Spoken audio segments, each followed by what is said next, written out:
Oke, kita mulai. Bismillahirrahmanirrahim. Assalamualaikum warahmatullahi wabarakatuh dan selamat pagi adik-adik sekalian yang sangat sejahtera buat kita semua. Sesi kali ini kita masuk ke materi kita terkait dengan arsitektur enterprise. Ini untuk vertikal pertama kita sebelum lanjut ke materi yang lebih kompleks lagi ya terkait dengan arsitektur enterprise. Sesi kali ini kita akan membahas terkait dengan apa sih itu arsitektur enterprise. Kemudian kalau dia kuat, kalaupun berjalan, apa sih bedanya dengan apa namanya desain? Gitu. Kemudian bagaimana polanya, kemudian kita lihat model framework yang lagi berkembang di luar, yang kalian bisa implementasikan, itu bisa digunakan dalam arsitektur enterprise kali ini. Oke, sebelum itu saya sampaikan dulu yang capaian mata kuliah kita ini, di mana kalian nantinya akan diharapkan bisa merancang, gitu ya, jadi merancang, menerapkan solusi teknologi informasi di perusahaan. Ya, sekali ini kata ada enterprise, berarti itu sebuah perusahaan yang dimana kalian akan berfokus sama aplikasi dan infrastruktur. Ingat ya, jadi karena saya membahas teknologi, jadi kita fokus di bagian aplikasi dan infrastruktur. Namun proses bisnis itu tidak bisa hapus juga ya. Minimal kalian mesti pahami apa sih itu teknologi informasi dan dikaitkan dengan proses bisnis. Nah, selanjutnya adalah kita bisa belajar juga bagaimana kalian bisa membuat satu dokumennya, memahami konsepnya, sampai dengan kalian bisa membuat arsitekturnya itu sendiri. Nah, di topik formula juga kita akan bahas tentang modelannya, analisisnya, dan di akhir nanti kita coba belajar ya, menyusun atau membuat satu apa namanya blueprint dalam bentuk arsitektur development method atau istilahnya ADM menggunakan pendekatan chromatography, the open group arsitektur development. Nah, ini referensi yang bisa kalian baca ya, jadi ada dalam Mars 5 2013. Sebenarnya kebetulan di Enterprise Architecture, atau bisa cari bukunya juga model Enterprise tentang arsitektur litograf, datang dari Destray, Philip, dan Gilbert. Untuk beberapa pendukung kalian bisa baca juga bukunya apa namanya BNP dan Stephen itu terkait kolaboratif enterprise. Kemudian bisa baca juga buku dari Thinking Agile Enterprise dengan SOA, IBM dari Tamis itu tahun 2009. Oke, di sesi pertama kali ini kalian akan dapat capaian. Yang pertama kalian bisa tahu jelasin terkait dengan bagaimana sih konsep uh, arsitektur enterprise. Baik itu ketika kalian mengenai metodologinya, kemudian ngebahas terkait dengan framework itu sendiri, kemudian meliputi dari dasar atau pendekatan arsitektur enterprise. Nah, di sesi ini kita bahas ada empat, ya. Ada konsepnya arsitektur enterprise itu seperti apa, gimana sih prosesnya ketika dia jalan, faktor pendorong di arsitektur enterprise itu ketika dia berjalan.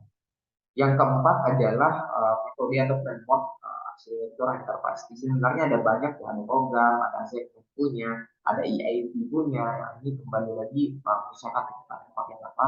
Saya mungkin selalu prefer menyarankan pakai program di open source arsitektur. Nah, untuk di paket bisnisnya, kalau kita cerita arsitektur enterprise, adik-adik, jadi kalau kita cerita di fungsi arsitektur enterprise, kalian bisa melihat dia ada dalam pendekatan di mana uh, mengintegrasikan. Jadi kita mengintegrasikan bagaimana sih bisnis dan teknologi ini menjadi satu kesatuan, karena kesatuan dalam proses ini itu adalah hal yang penting. Ketika ini diimplementasikan dengan baik, ini akan berdampak. Mungkin ada beberapa cabang dari sisi struktur organisasi, di mana kita bisa efisiensikan untuk cost, biaya, ataupun hal yang lain untuk proses bisnis itu bisa berjalan dengan baik. Yang lain adalah pengaplikasiannya. Bisa melihat beberapa pengaplikasian dari teknologi informasi, bagaimana infrastruktur teknisnya itu bergerak ataupun berjalan, sampai di mana gitu kita bisa bergerak ataupun membuat proses bisnisnya itu bisa berjalan dengan baik. Nah, kalau kita cerita tentang struktur organisasi, mungkin adik-adik tahu ya, di dalam ada ketuanya, ada manajernya, misalkan, atau saya coba angkat satu kasus gitu, misalkan Indomaret ataupun Alfamart.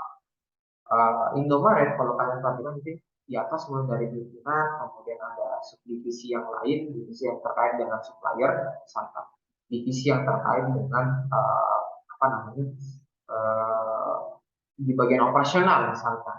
Kalau di operasional turun lagi, gitu. Di dalamnya ada kasirnya, mungkin ada yang manajemen untuk stok barang yang masuk misalkan. Nah, di sana itu ada proses bisnis yang kalian bisa lihat, mulai dari pencatatan dari apa namanya pencatatan stok dari barangnya. Kemudian kalau dari sisi kasir itu akan pencatatan dari sisi barang yang keluar, dan kemudian generate laporan keuangan yang sudah terjadi proses transaksi dalam satu hari itu, atau sampai dia keluar menjadi report yang digunakan dalam satu bulan. Oke, nah adik-adik sekalian, kalau kita cek lagi, uh, cek lagi proses bisnis dalam arsitektur bisnis ini sendiri itu seperti apa dari sisi konsepnya. Kita bahas dulu ya dari etimologi. Kalau kita cerita arsitektur, namanya arsitek. Jadi arsitek itu adalah konsep dasar, ibaratnya kita ngebuat satu model blueprintnya. Dia belum belum detail lah dari kalau cerita tentang blueprint itu kasar aja. Kalau cerita tentang desain gitu itu lebih terperinci. Nah, jadi kalau misalnya arsitektur adalah konsep dasar dari sebuah sistem di mana di dalamnya itu ada terletak gitu beberapa elemen-elemen serta hubungannya masing-masing seperti apa. Jadi ibaratnya kayak satu blueprint, kalau mau kita kerjain A itu konektifnya dengan apa. Belum tergambar dalam satu tampilan aplikasi yang detail ataupun dengan desain yang detail. Nah, dari sisi ini kita bisa dapat apa saja modelnya, prinsip dan rancangannya, kemudian ketika kita mau kembangin evolusi perkembangannya akan jadi seperti apa. Nah, arsitektur ini diperlukan gitu ya. Kalau misalkan kita mau kelola organisasi atau perusahaan yang kompleksnya banyak, macam kayak tadi ya kita saya studi kasus lagi Alfamart, Indomaret itu kan kompleks. Mereka punya cabang ada banyak, kemudian punya orang-orang yang tinggal seberapa banyak, dan setiap divisi itu punya peran masing-masing. Tidak seperti mungkin kalau skala kecil bisnisnya kayak apa namanya UMKM dan lain-lain, tapi kalau kita cerita dengan struktur organisasi yang gede, dan itu punya peran. Jadi di dalam ketika arsitektur itu dirancang dengan baik, di dalamnya akan menyusun bagaimana struktur organisasi yang jalan, yang kedua bagaimana proses bisnis yang ada di dalam, yang ketiga adalah dukungan dari aplikasi, dan yang terakhir bagaimana infrastruktur yang akan dipakai. Jadi dalam kita bisa tahu nih teknologinya pakai apa, kemudian pada saat diimplementasikan ini kira-kira mau menggunakan apa. Nah, jadi arsitektur ini dipakai dan bisa digunakan untuk menjelaskan ya. Jadi aspek apa aja domain yang terpengaruh ataupun kalau dia yang berbeda, serta kalaupun domain yang berbeda itu dia kaitannya seperti apa. Jadi arsitektur berperan di sana. Nah, ibaratnya kalau orang yang merancang arsitektur, ya, berarti kita sebut dengan istilah arsitek ya. Di seorang arsitek itu perlu mendiskusikan arsitektur itu dengan para stakeholder. Stakeholder, kemudian dia perlu jelaskan arsitekturnya itu serta kira-kira dampaknya kalau dia diimplementasikan. Jadi semua orang yang di dalam perusahaan atau dalam role itu akan tahu arsitektur ini kalau kita jalankan ataupun sistem proses bisnis ini diimplementasikan. Siapa aja yang di dalam akan punya peranan, pegang apa, kemudian alur ataupun role apa yang akan berjalan. Oke. Nah, kalau cerita stakeholder, ini ada kata stakeholder. Jadi diskusikan arsitekturnya dengan para stakeholder. Kalau ditanya stakeholder itu apa? Stakeholder itu adalah bisa jadi berupa kelompok, bisa jadi berupa individu, bisa jadi organisasi. Intinya di dalam semua yang punya kepentingan ataupun ketertarikan dalam satu sistem. Kalau kita cerita tadi Indomaret, di dalam stakeholder itu akan ada CEO, owner, kemudian ada kepala divisi misalkan, ada pegawai kebetulan ada yang menghandle di bagian apa namanya gudang, ada yang menghandle di bagian distribusi barang, ada yang menghandle di bagian kasir misalkan. Nah, itu semua kita sebut dengan stakeholder. Nah, di sudut pandang yang lain, kalau stakeholder punya latar belakang yang beda-beda juga, tidak semuanya sama, tapi fungsinya yang beda, semuanya kan disatukan dalam satu model arsitektur. Jadi mereka punya tujuan yang sama gitu, bagaimana perusahaan ini bisa berkembang, perusahaan ini bisa berjalan lebih baik lagi. Jadi stakeholder berperan di ranah sama. Nah, kalau cerita arsitektur, adik-adik, kita bercerita tentang bagaimana kualitas suatu informasi itu berjalan dengan baik. Kalau cerita kualitas informasi, saya bagi ada di bagian 3 hal ini. Jadi ada yang berkaitan dengan kualitas informasi itu berpengaruh dari akurasi, seberapa akurat dari informasi itu didapatkan. Kemudian kualitas informasi itu ditentukan dari sisi tepat waktu, dan yang terakhir relevankah dari informasi tersebut ketika kita dapatkan dalam satu proses bisnis.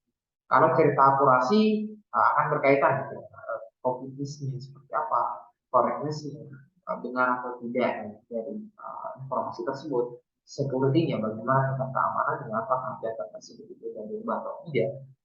Dan yang kedua, kalau cerita tentang tepat waktu ya otomatis gitu, sistem atau informasi yang didapatkan itu dia harus up to date.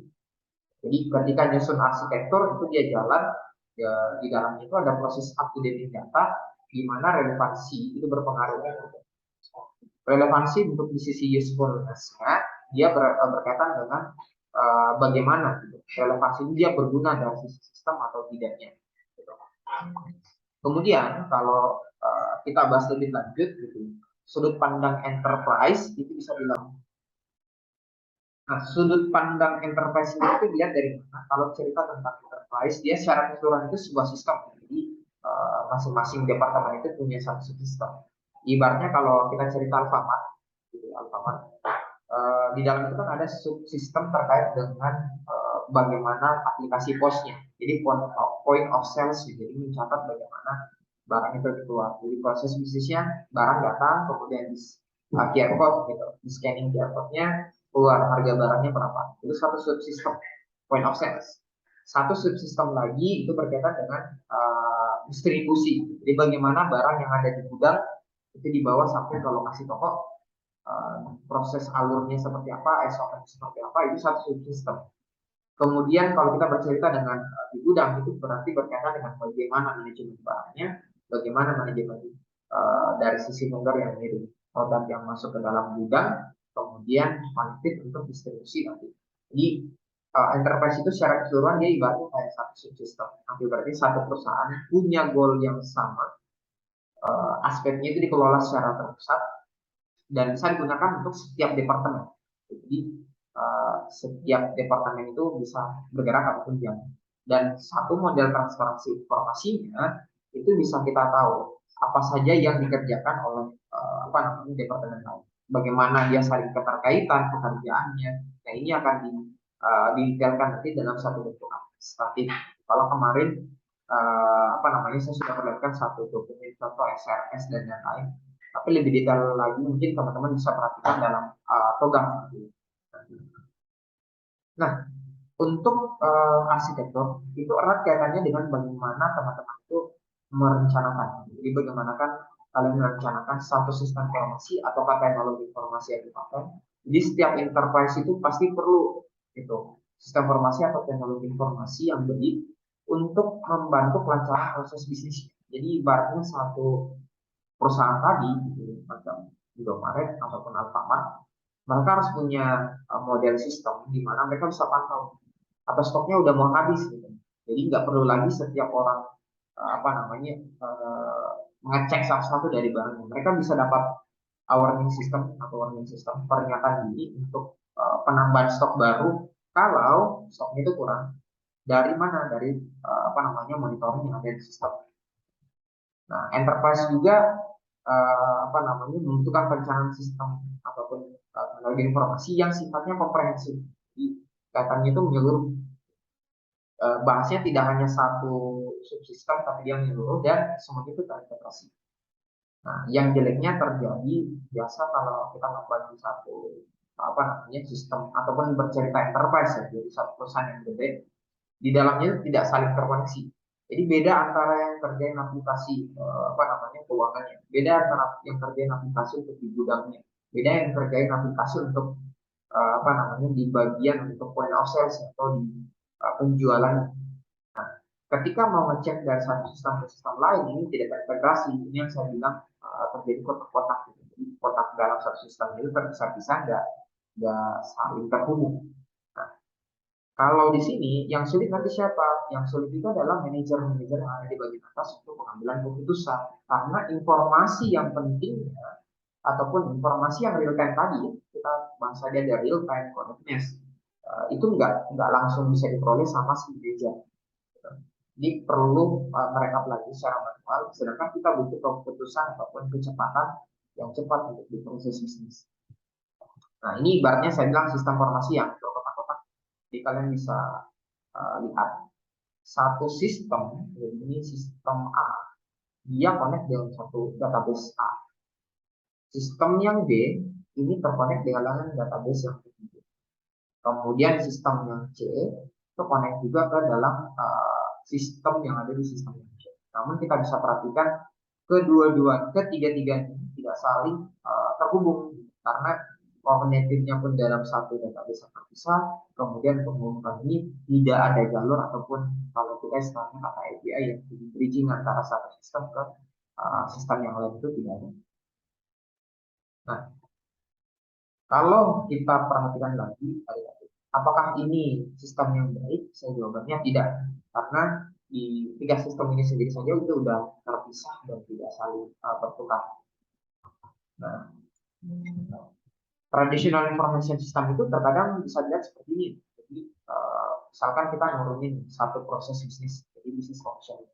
Ada yang ngurus di bagian manufaktur, ada yang ngurus di bagian accounting atau keuangan, ada yang ngurus financing di bagian catatan atau lebih detailnya, marketing dan sales, dan ada untuk sisi penjualan, bagaimana handling untuk orang-orangnya atau istilahnya human resource. Ini akan saling berkaitan dalam satu bagian sistem. Gitu ya. Jadi kalau cerita tentang manufacturing, berarti kalau bisnis prosesnya berkaitan dengan manufacturing system, accounting system, finance ya finance system, marketing sales marketing, dan sales system, human resource ya human resource system. Dan di dalamnya akan terjadi perputaran di mana proses bisnis itu bergerak, bagaimana alur datanya, informasinya masuk, dia diproses, dan outputnya keluar. Nah, dari ujung kiri ke ujung kanan, kalian bisa lihat semakin ke kiri ini lebih ke arah bagaimana kita handle organisasi dari sisi data sistem. Sedangkan kalau samping kanan kita lebih ke arah bagaimana handle dari sisi customer. Sedangkan teman-teman bisa lihat bisnis function itu di bagian atas, ini proses bisnis dalam satu perusahaan. Sedangkan kalau kita cerita di sisi sistem informasi, berarti akan bercerita di bagian bawah. Bagaimana kita menghandle semua proses bisnis yang terjadi di manufaktur, accounting, finance, marketing, sales, itu kita buatkan dalam satu information system yang terpisah. Nah, sistem yang baik, kalau kalian perhatikan tadi, ini yang sistem terpisah-pisah. Sistem yang baik, kita coba buat dalam satu arsitektur yang saling bertukar informasi yang baik pula. Ini ibaratnya kalau kita gambarkan ya seperti ini. Jadi di mana sistem A tadi, kemudian B tadi, kemudian sistem C tadi, itu saling bertukar informasi dan menggunakan satu database. Kalaupun tidak menggunakan satu database yang sama, paling tidak ada API yang saling bertukar. Nah, ini perlu rancangan arsitekturnya. Jadi bagaimana kita pikirin dari satu data A ke data yang sistem A ke sistem yang B, gimana cara mereka mengirim datanya, bagaimana cara data apa saja yang boleh dikirimkan, apa aja yang bisa dihak akseskan. Ini yang dibahas ke dalam arsitektur. Nah, untuk yang lain tadi bisa juga ya, enterprise information system itu kalau kita cerita arsitektur enterprise, dia akan bercerita bagaimana yang tadinya proses bisnis seperti tradisional ini menjadi lebih mudah seperti ini. Nah, saya lihat ya bedanya di mana. Jadi manufacturing system, accounting system, human resource system, sales and marketing system, ataupun financing system, semuanya akan saling terhubung dalam satu enterprise system. Enterprise system. Nah, disinilah peran arsitektur enterprise merancang gitu, bagaimana di setiap 5 proses bisnis ini itu bisa saling bertukar informasi. Nah, kita punya tujuan sama, enterprise itu tujuan sama, di mana kita mau memajukan perusahaan ini. Jadi kalau perusahaan yang maju, otomatis stakeholder yang ada dalam perusahaan itu akan dapat manfaatnya juga. Ya. Nah, selanjutnya ini untuk model enterprise information system. Bagaimana dari sisi penyusunannya? Jadi kalau cerita dari penyusunan arsitektur enterprise, jadi setiap enterprise, baik itu profit ataupun non profit atau perusahaan yang profit ataupun non profit, itu sangat membutuhkan penyusunan arsitektur enterprise. Nah, susunan enterprise arsitektur enterprise itu seperti apa? Jadinya dalam blueprint. Nah, jadi dia kayak bentuknya blueprint yang bisa berupa dari rencana induk sistem satu informasi. Nah, blueprint ini dipakai untuk apa? Dipakai untuk pengembangan organisasi ya. Jadi mulai dari perencanaan, arahnya, efisiensinya, jadwalnya, kemudian pendukung. Jadi pendukung strategi bisnis dalam satu organisasi ini nantinya akan langkah seperti apa. Nah, ibaratnya kalau kita ngembangin satu sistem ya, mau dilanjutkan sistem yang selanjutnya itu harus punya blueprintnya. Ibaratnya ada satu perencanaan sistemnya lebih dulu biar lebih lebih mudah gitu teman. Jadi nggak ada kasus lagi di mana ketika sistem itu dilanjutkan itu mesti buat ulang. Ya harusnya kita cukup melanjutkan karena kalau buat ulang lagi berarti kita udah kehilangan ada dua hal. Pertama, cost ataupun biaya yang bisa dikeluarkan lebih besar. Yang kedua adalah waktu yang terbuang. Jadi ini mesti diperhatikan. Nah, kenapa harus enterprise arsitektur ataupun arsitektur enterprise? Adik-adik bisa lihat ya. Jadi kalau cerita tentang arsitektur enterprise, hasilnya tadi adalah satu blueprint. Nah, proses bisnis yang fokus itu berkaitan dengan fokus di sisi information teknologinya. Jadi ibaratnya kalau arsitektur enterprise, dia akan bercerita menjadi bridging atau jembatan apa yang kejadian hari ini dan apa yang akan kejadian di masa depan. Jadi hari ini mungkin kita dapat proses bisnisnya masalahnya apa, bisnisnya apa, ada proses yang tidak efisien, misalnya. Jadi ada bisnis problem yang terjadi apa saja. Ada proses-proses yang istilahnya nggak efisien, waktu banyak terbuang di sana. Sistem spaghetti kalau kita contohnya spaghetti mungkin kalian bisa lihat ya, sembraut, jadi prosesnya tidak transparan dan kemudian banyak alur yang dilewati. Apakah yang kedua teman-teman bisa perhatikan biasanya ada duplikasi data atau kompleksitas datanya itu lebih besar. Nah harapan kedepannya adalah bagaimana ketika kita ngebangun enterprise arsitektur enterprise itu bercerita semuanya itu jalan bersamaan dan tidak ada lagi proses yang tidak efisien ataupun di bisnis itu ada masalah. Di sini kita bisa akan belajar bagaimana bisnis itu bertransformasi. Jadi punya one vision yang sama, one people yang sama, inefficient dari sisi proses kita rasionalisasikan. Prosesnya itu bisa jalan bersamaan tanpa perlu harus menunggu dari satu proses selesai ke proses yang lain. Kemudian sistem yang tadi ada duplikasi dan seterusnya kita bisa mengadaptasi ataupun menghapus teknologi yang ada. Jadi bisa model seamless system, ada model sharing data, ada di infrastruktur. Nah, di bagian ini arsitektur itu akan membahas reasonnya, alasannya kenapa itu dikerjakan, bagaimana kita mengevolusi modelnya dalam satu enterprise atau perusahaan, bagaimana dengan manajemen dari aktivitas dari program yang berkembang. Jadi kurang lebih seperti itu. Ya.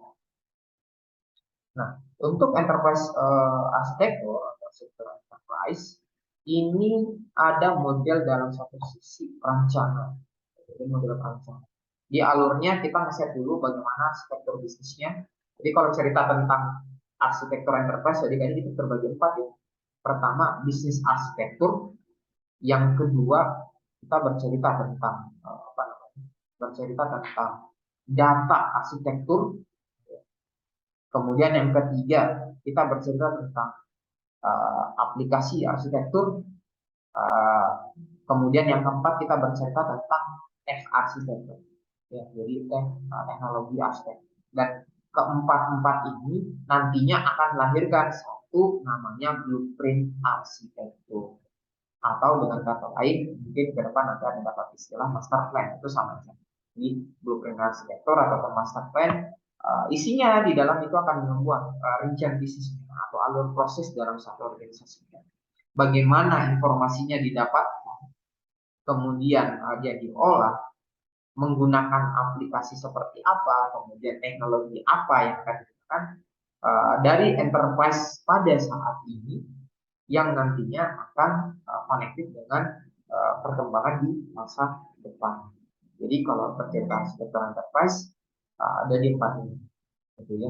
Sebenarnya ada kurang lebih 6, gitu ya, macam kayak polisi, ya, polisi arsitektur itu berkaitan dengan apa aja aturan-aturan, gitu ya. Polisi arsitektur yang kedua, yang keenam itu berkaitan dengan people arsitektur, gitu. Jadi berkaitan dengan kompetensi orang-orang, gitu. Tapi secara general di luar kita hanya tahu apa di vertikal di AI itu hanya 4. Tapi kalau saya sendiri biasanya kita nyinggung ada 6, gitu. Polisinya bagaimana aturan yang berlaku. Yang keenam itu bagaimana dengan orang-orangnya, gitu ya. Jadi bagaimana dengan orang-orang. Nah, kita lanjut lagi. Ini untuk perancangan. Kita bahas satu persatu dulu ya dari proses arsitektur bisnis. Nah, arsitektur bisnis itu apa? Dia mendefinisikan gitu, bagaimana proses bisnisnya itu berjalan. Di arsitektur bisnis itu juga kita tahu bagaimana step ataupun model bisnis yang jalan di satu enterprise, konsisten, kemudian dia lengkap. Ada dokumentasi di mana posisi perusahaan itu dia jalan saat ini, dan punya gambaran perusahaan itu ke depan mau pakai apa, mau bergerak seperti apa. Kemudian ada identifikasi dari model test cases top unit, si organisasi bagian A ataupun divisi bagian A, divisi bagian B itu dia ngerjain apa dan fungsinya seperti apa. Nah, ini di arsitektur bisnis ya. Selanjutnya ada arsitektur untuk data informasi. Jadi lebih ke arah bagaimana kita definisikan struktur informasi yang ada. Dia punya apa namanya organisasi dan proses bisnis itu bisa lebih efisien. Nah, kalau cerita dari sisi ini, dia bisa berupa entitas data, bagaimana data ini saling terhubung. Identitas itu bisa berupa orang, tempat, konsep, benda, kejadian, gitu, alur informasi. Dia punya ciri khas entitas, dia punya relasi dari antar entitas. Ini masuk di bagian sana. Kemudian kita masuk yang ketiga di arsitektur enterprise, yaitu adalah arsitektur di bagian aplikasi. Ini lebih ngurus gitu bagaimana jenis-jenis aplikasi utama yang dipakai sama enterprise untuk mengelola data. Jadi untuk mengelola data hingga mendukung fungsi bisnis enterprise. Jadi mendukung proses bisnis enterprise. Jadi dia bukan rancangan aplikasi sistem ataupun hasil analisis komputer sistem, tidak seperti itu ya. Tapi lebih ke arah apa namanya, bagaimana kita kelola data dan menyediakan informasinya kepada pengguna ketika dia melakukan proses bisnis. Jadi dia bukan rancangan ataupun hasil, dia lebih ke arah apa namanya, proses. Jadi bagaimana sih proses ini jalan dalam satu proses bisnis kita kelola dan informasinya itu bisa digunakan. Nah, yang terakhir itu adalah arsitektur teknologi. Nah, kalau bercerita tentang arsitektur teknologi, itu lebih karena bagaimana kalian definisikan platform apa yang akan digunakan. Supaya tadi arsitektur aplikasi itu bisa berjalan dengan baik, kemudian informasi di pendukung bisnis itu bisa jalan dengan baik. Jadi kalau arsitektur teknologi itu tidak perlu rancangan detail jaringan dan software komputasi enterprise, tidak perlu ya. Jadi hanya bercerita tentang apa namanya, platform kerja platformnya apa yang kalian inginkan supaya proses informasinya itu bisa jalan dengan baik. Nah, jadi secara keseluruhan kalau kita cerita arsitektur enterprise itu gimana? Dia adalah disiplin apa ya, disiplin ilmu yang ngebahas dari sisi enterprise sendiri. Jadi enterprise itu kayak satu kesatuan sistem dirancang dengan tujuan tertentu. Dia modelnya bisa di apa namanya, model dalam satu model sistem yang sistematis dan dia punya kendali. Kalau di open group kita punya program gitu. Enterprise itu lebih ke arah bagaimana kumpulan organisasi itu dia punya tujuan yang sama dan atau dia punya produk akhir yang sama. Di arsitektur level keseluruhan tersebut itu kita sebut dengan enterprise arsitektur yang bisa didefinisikan. Kalau enterprise arsitektur itu lebih ke arah prinsipnya, metodenya yang digunakan apa aja, model yang koheren untuk dipakai dalam satu perencanaan realisasi. Gitu. Isinya dalam ada kurang lebih 4, kayak mulai dari struktur organisasinya, proses bisnisnya, sistem informasinya, sampai dengan infrastruktur yang akan digunakan dalam sebuah perusahaan atau enterprise. Nah, ini yang jadi catatan penting ya, bahwa enterprise arsitektur itu mencakup inti-inti dari bisnis, teknologi informasi dan evolusi. Jadi kalau nggak ada arsitektur yang bagus, pasti akan sulit sampai suksesnya bisnis. Kenapa? Karena kita nggak punya blueprint, kita nggak punya perencanaan yang bagus. Nah, karakteristik yang paling penting itu apa dalam arsitektur enterprise? Jadi kalian harus punya gambaran pandangan menyeluruhnya dari sebuah enterprise. Jadi bahkan satu perusahaan ini kita punya gambaran itu, mulai dari gambaran awal, proses yang dari kepemimpinan, manajer turun sampai dengan pegawai itu lebih detail dipahami. Nah, sebuah arsitektur enterprise yang bagus kita katakan baik ketika dia sudah punya gambaran kebutuhan di masa depan. Nah, jadi misalkan dia ngasih saran ke depan itu dia pakai implementasi ini, di kuartal 1 pakai ini, kuartal 2 pakai ini, kuartal 3 itu pakai ini. Jadi enterprise sektor yang bagus itu seperti itu, punya perencanaan yang baik. Nah, ibaratnya seperti ini ya, kalau tadi misalnya di arsiteknya ada modelnya seperti apa, punya view dan analisisnya, presentationnya, di poinnya, dia punya modelnya, view-nya, presentasi, analisisnya. Jadi kalau si arsitek dia starting seperti ini, dia bikin modelnya ada A, ada B, ada C, kemudian kita nge-view dulu, nge-view kembali, ada viewpoint dari si stakeholder, ada saran atau tidak.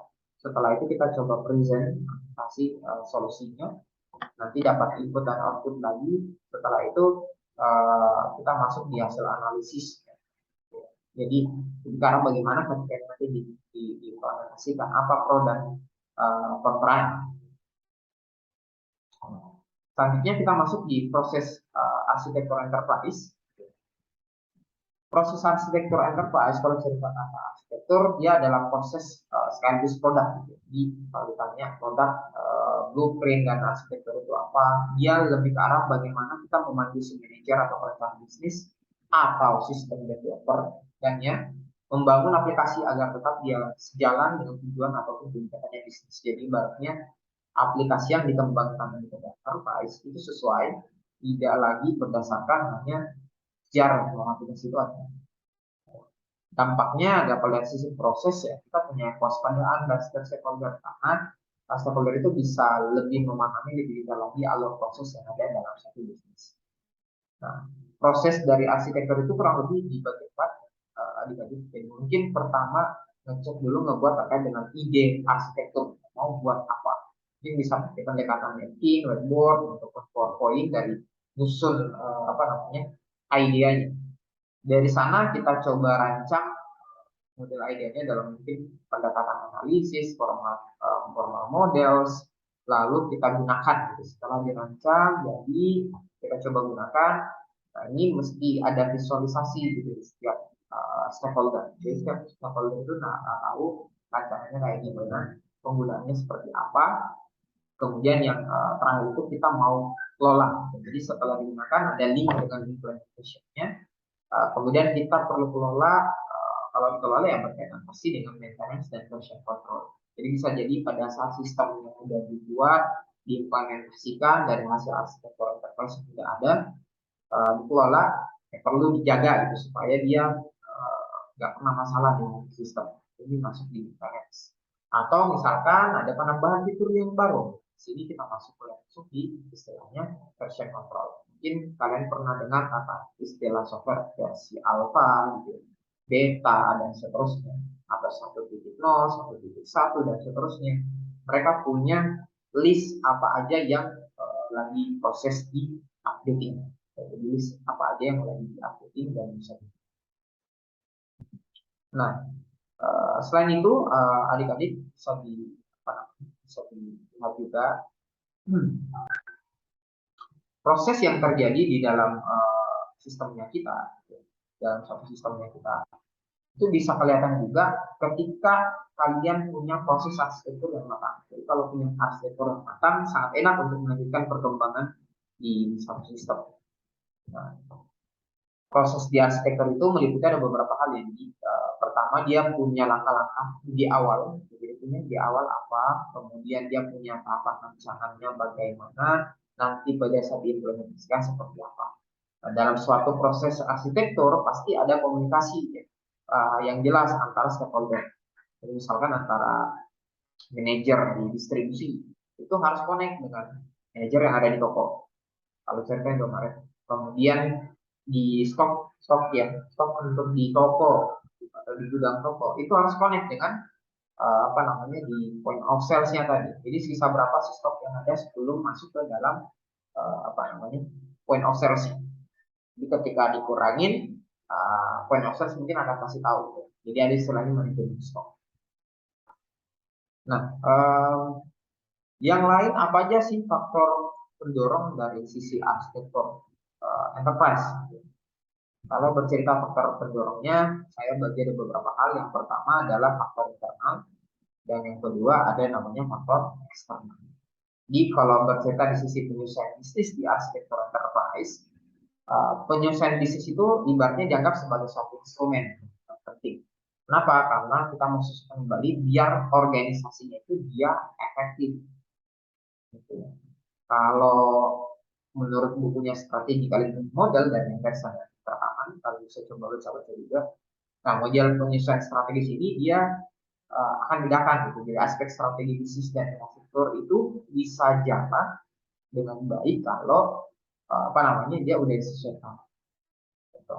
Model ini kalau ceritanya si rekaman dia ada 4 gitu. Bisa dilihat faktor dari luar dan faktor dari dalam.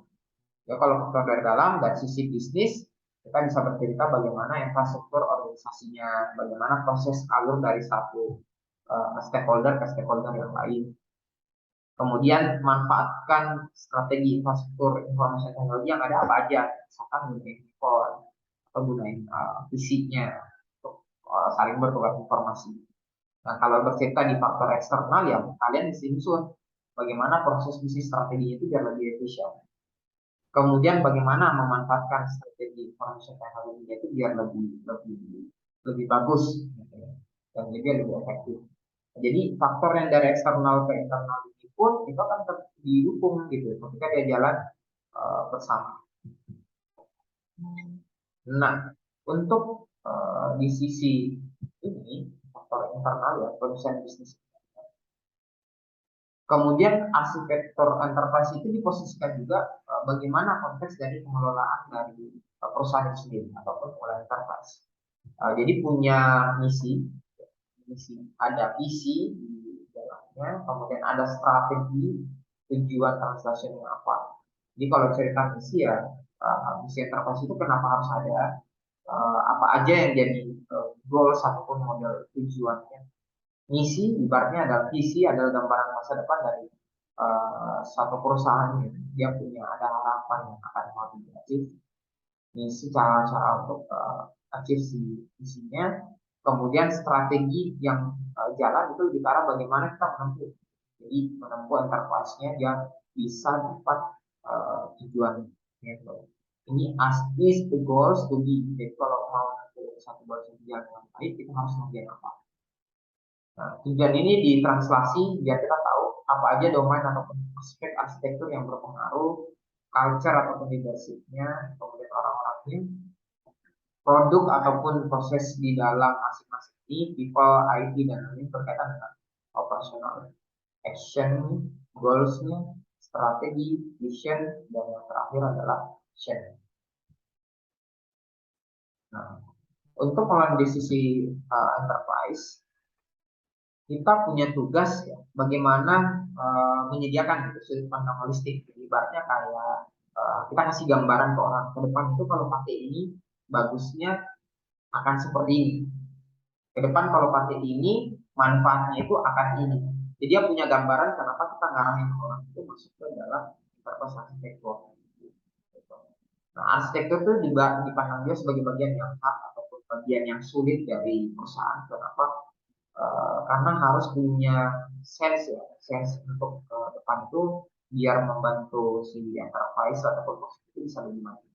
Sedangkan kalau di bagian masih lembutnya atau softnya, ya, ibaratnya satu perusahaan itu dibuat dalam bentuk culture yang bagus. Nah, culture-nya bagus, otomatis pemimpinnya juga bagus. Jadi dia punya poin yang penting untuk capai tujuan dari sisi perusahaan. Nah, yang ketiga, arsitektur itu juga bercerita tentang instrumen strategis gitu. Bagaimana kita memandu organisasi dia jalanin arah pengembangan itu terus. Nah, enterprise yang bagus atau sukses itu ketika mereka udah punya operating model. Jadi bagaimana model operasional itu jalan dengan baik, dia punya komitmen yang jelas untuk operasi. Dan enterprise itu dia harus uh, arsitektur enterprise itu dia harus punya core organisasi strategis, baik dari sisi proses bisnis ataukah dia dari sisi infrastruktur. Dia harus punya cerminan ya kebutuhan kenapa ini masih diintegrasi, kemudian bagaimana standarisasi dari operasional dari model yang ada. Nah, lanjut untuk faktor eksternalnya ada beberapa tadi itu yang main semua di internal ya. Sekarang kita lihat faktor eksternal. Kalau di sisi faktor eksternal itu framework. Jadi kalian punya gambaran mau pakai framework apa gitu untuk pengembangan. Jadi ada kerangkanya. Tadi kalau di internal berarti culture atau budaya yang ada di dalam, kemudian bagaimana kepemimpinan itu bergerak, kemudian ada model faktor bisnis eksternal itu bercerita tentang bagaimana gitu kita build agar si enterprise itu punya jalur yang terarah ke masa depan lebih baik. Ada banyak teoritikal, salahnya si Klingerton itu bahas tentang semua biro pemerintah itu harus punya IT infrastruktur, IT arsitektur, Premol Basel juga dia tempatkan kebutuhan organisasi perbankan untuk perhatikan financial risk management. Ini dalamnya ada arsitektur enterprise juga.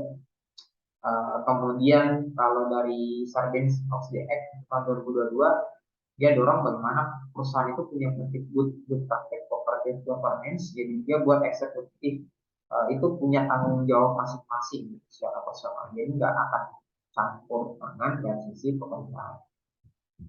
Nah, yang terakhir ada ini kita coba lihat di sisi metode ataupun framework di dalam arsitektur enterprise. Kalau cerita metode arsitektur, eh, metode arsitektur itu apa? Dia ibaratnya kayak kumpulan struktur dari bahasa teknis, langkah-langkah proses gitu ya, untuk buat ataupun memelihara sebuah enterprise arsitektur. Dia akan jelaskan gitu bagaimana tahapannya, siklusnya, hidup arsitekturnya dibuat. Contoh-contoh metode arsitektur enterprise itu salah satunya sudah dikembangkan oleh Open Group yang namanya The Open Group Architecture Framework. Istilahnya TOGAF di The Open Group Architecture Framework EOGAF TOGAF Architecture Development Method atau ADDM. Jadi ini salah satu metode atau framework di mana kita bisa siapkan tahapan lebih detail dan jelas ketika kita mengembangin arsitektur ini. Dan enterprise arsitektur itu bisa jalan dengan baik ketika IDM atau program itu bisa dikelola. Mungkin seperti itu ya saja materi kita hari ini, adik-adik sekalian. Kalian kalaupun ada pertanyaan nanti bisa sampaikan di dalam grup yang sudah kita punya. Sebelumnya saya kasih oleh-oleh, kalian bisa perhatikan dulu di layar kalian masing-masing. Hadiahnya adalah pertama, saya minta kalian coba buat slide presentasi, gitu. Slide presentasi dari pengantar arsitektur enterprise versi kalian sendiri, kalian jelaskan. Di slide itu masing-masing kurang lebih ada ini. Slide pertama mungkin kalian jelaskan apa itu arsitektur, yang kedua apa itu enterprise, yang ketiga kalian jelaskan apa itu desain. Terus bedanya apa dengan arsitektur? Jadi arsitektur dan desain itu dua hal yang berbeda ya, jangan pernah samakan. Kalau arsitektur masih membahas bagaimana alur proses bisnis dan lain-lain, sedangkan desain itu lebih terperinci. Nah, silahkan cari sampingnya. buat ini lebih dinamis, kalian masukin gambar ataupun satu model animasi gitu untuk bisa kita lihat. Kemudian yang keempat, apa itu arsitektur enterprise? Jadi secara keseluruhan. Terus apa sih manfaatnya arsitektur enterprise versi kalian sendiri yang kalian tangkap dari penjelasan saya, ataupun mencari resource yang lain untuk dibuat.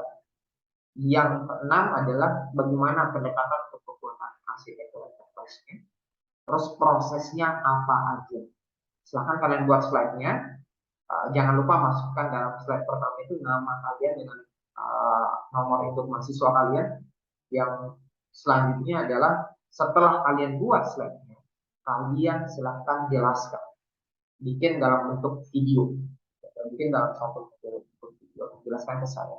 Ketentuannya adalah sepertinya tadi, silahkan buat file PPT-nya. File PPT-nya kalian taruh dalam Google Drive, lalu link Google Drive-nya kumpulkan ke dalam Classroom. Kedua, adik-adik sekalian, silahkan rekam tadi video penjelasan kalian, upload ke YouTube. Link YouTube-nya silahkan upload ke dalam Classroom. Paham ya? Jadi ada dua. Pertama bikin file PPT-nya, setelah itu kalian jelaskan dalam bentuk video. Dan yang terakhir kalian kumpulkan paling lambat H-1 dan jadwal kuliah. Jadi karena hari Jumat silakan kumpulkan di hari Kamis. Paling lambat jam 11.59. Yang terakhir, kalau mau lihat sampling ini seperti ini ya. Jadi kurang lebih ini contoh apa namanya yang bisa kalian lihat. Ini contoh. Baik proses maupun produk dari perencanaan, desain, dan pembuatan dari sebuah dan maksudnya kita bisa ideologikan sebagai kalau kita bikin robot nih. Nah, kalau arsitektur seperti yang tadi teman saya bilang itu. Jadi arsitektur enterprise adalah yang pertama Perencanaan masa depan yang akan datang in time, di mana arsitektur enterprise akan digunakan ketika dibutuhkan. Nah, para pemimpin perusahaan nanti akan menyeleksi bisnis inisiatif ini apa saja yang akan diterapkan arsitektur. Nah, ketika suatu bisnis inisiatif telah dipilih. Halo semuanya. Jadi seperti itu ya modelnya. Silakan buat videonya, jangan lupa videonya taruh di YouTube dan masukkan ke Classroom. Satu lagi PPT-nya tolong dibuat lalu upload dalam Drive, videonya taruh di Classroom. Oke, itu saja adik-adik. Terima kasih banyak. Salam sehat untuk kita semua. Tetap semangat, jaga kesehatan. Lebih dan kurang mohon maaf. Wabillahi taufiq wal hidayah. Assalamualaikum warahmatullahi wabarakatuh. Sekian dan terima kasih. Thank you. Sampai jumpa.